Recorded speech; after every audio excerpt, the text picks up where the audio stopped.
Students and friends, D Sharma classes के official YouTube channel पर आपका स्वागत है। आजकल की जो यंग जनरेशन है वो काफ़ी ज़्यादा नशे की ओर इंक्लाइंड है। पढ़ाई का प्रेशर, पेरेंट्स की अपेक्षाओं का प्रेशर, स्कूल में की जाने वाली जो एफर्ट्स हैं वो पूरे न कर पाने का प्रेशर, और कई प्रकार के प्रेशर, पढ़ाई का प्रेशर, रात को ज़्यादा देर तक जगने का प्रेशर, ये सब चीज़ें हमारी नौजवान पीढ़ी को नशे की ओर धकेल रही हैं, जो कि कहीं से कहीं तक उचित नहीं है। मैं अपने सभी फ्रेंड्स और स्टूडेंट्स से, जो मेरे ग्रुप में जुड़े हुए भी हैं या नहीं भी जुड़े हुए हैं, उनसे इस बात की अपील करता हूं कि कृपया नशे से दूर जाएं।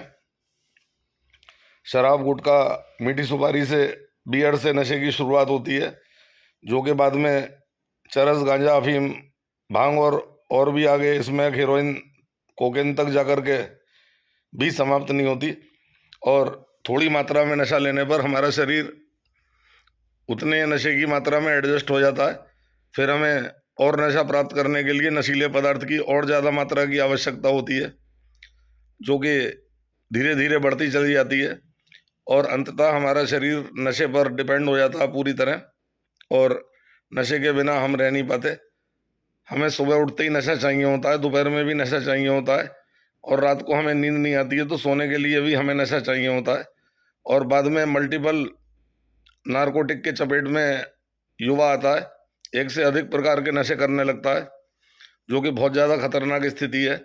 और लिमिटेड कमाई होने के बाद या बेरोजगार होने के बाद अगर नशे की लत लग जाए तो अपना घर, दुकान, सामान सब बेच करके आदमी नशा लाता है, क्योंकि तलब बहुत ज़बरदस्त होती है। और अगर प्रॉपर टाइम तक नशा ना मिले तो विड्रॉल सिम्टम्स आने लगते हैं, जो कि ऐसा लगता है कि सभी कुछ समाप्त हो जाएगा, शरीर में बहुत तेज दर्द होता है, और अन्य प्रकार के लक्षण जैसे तेज पसीना आना, दिल की तेज धड़कन इत्यादि उत्पन्न होते हैं। ठंडे पसीने आना, बिना मेहनत के पसीने छूटते हैं, और कई और प्रकार के विड्रॉल सिम्टम्स, मतिभ्रम, और ऐसी आवाज़ें सुनाई देना जो कि वास्तव में नहीं है, ये सब उत्पन्न होने लगते हैं। तो अंत में, शुरू में शराब जरूर कुछ दिन दिमाग को सुकून देती हो, लेकिन बाद के दिनों में व्यक्ति इसलिए शराब पीता है ताकि वो शराब न पीने से होने वाले विड्रॉल सिम्टम्स से बच सके।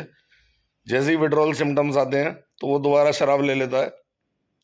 इसी प्रकार से हर नशे के विड्रॉल सिम्टम्स हैं, और किसी भी नशा मुक्ति केंद्र में दाखिल होकर के किसी भी लेवल का नशा छोड़ा जा सकता है। और ध्यान रखिए कि आप लोग अपने परिवार के लिए एक पूंजी हैं, अपने परिवार का भविष्य हैं। अपने परिवार के बोझ को आपको अपने कंधों पर उठाना है। हर बच्चे का माइंड एक सा नहीं होता, हर बच्चा टॉपर नहीं हो सकता, हर बच्चा आईआईटी में नहीं जा सकता, या हर बच्चा डॉक्टर भी नहीं हो सकता। अपनी क्षमताओं को पहचानिए और अपनी क्षमताओं के अनुसार ही कोई काम को चूज करिए। ये नहीं है कि डॉक्टर और इंजीनियर और आईएएस बन करके ही जीवन चलेगा। और बहुत सारे बिजनेस हैं, कम पढ़े लिखे लोग भी तमाम सारे खेलकूदों में और बिजनेसों में बहुत ज़्यादा कामयाब हुए हैं। उनके चरित्र से, उनके जीवन से हमें प्रेरणा लेने की ज़रूरत है, और नशे की तरफ नहीं जाना है। नशा एक बहुत गंदी आदत है जिससे हमें बचना चाहिए, और जीवन में अनेक क्षेत्रों में हम सफलता प्राप्त कर सकते हैं। जरूरी नहीं है कि हम पढ़ाई का स्ट्रेस लेकर के आईआईटी या डॉक्टरी की तरफ ही जाएं। हर बच्चे की मेंटल कैपेसिटी अलग अलग है। हर बच्चा डॉक्टर नहीं हो सकता है, हर बच्चा आईआईटीएन नहीं हो सकता है, हर बच्चा आईएएस नहीं हो सकता है। You can get success in many of the other fields in your life and avoid the narcotic substances. Gutkha, तंबाकू, सिगरेट, इनसे कैंसर होता है। अव्वल तो गवर्नमेंट को इन सब चीज़ों की बिक्री बंद कर देनी चाहिए, क्योंकि ये पब्लिक के लिए हार्मफुल हैं। लेकिन टैक्स की मजबूरी के कारण ये सब चीज़ें गवर्नमेंट बंद नहीं कर पाती है। लेकिन जैसे सिगरेट की डिब्बी पर साफ साफ लिखा होता है कि सिगरेट पीने से कैंसर होता है, तो उसको पढ़ें और आने वाली विपत्तियों से डरें और नशे को रोकें, तभी हम जीवन में सफलता प्राप्त कर पाएंगे। वरना एक बार किसी गंभीर बीमारी की चपेट में आने पर लाखों रुपए का अस्पताल का बिल और लाखों रुपए की दवाइयों के अलावा बिस्तर से लग जाना और अपने ब्राइट फ्यूचर से हाथ धो देना शामिल होते हैं। तो मैं एक बार फिर आप सभी से निवेदन करता हूं कि avoid the narcotics, avoid the wine whisky, avoid the tobacco. Tobacco chewing is very dangerous to the health, and if we take the tobacco in the form of cigarette, then it is 70 times more dangerous for the throat cancer and mouth cancer. So please avoid the narcotic substances. Be happy, be joyful, be helpful to your family. Thank you.